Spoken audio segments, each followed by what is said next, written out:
ulivyotia mimba kule Uswahilini na ukaikataa. Naomba ukubali mimba yake mara moja. Kwani bali? Wewe kama nani?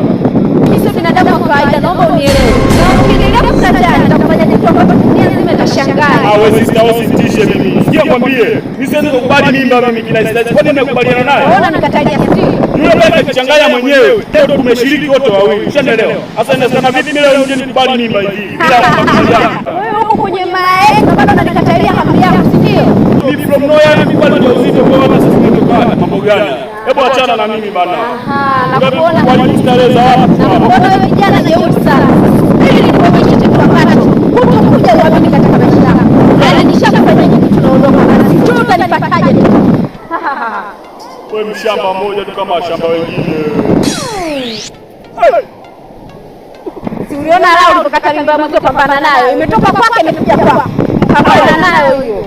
Wewe, tunajikuta jeuri. Wewe ndio uchukue basi. Na hiyo mimba nimeihamishia kwako. Ukikubali kumchukua yule binti ndio tauli tena kwake. Mimi naondoka na utakuja kuniona tena katika maisha yako. Maamuzi yako ndio mstakabali wa maisha yako. Naondoka. Chukua bana. Wewe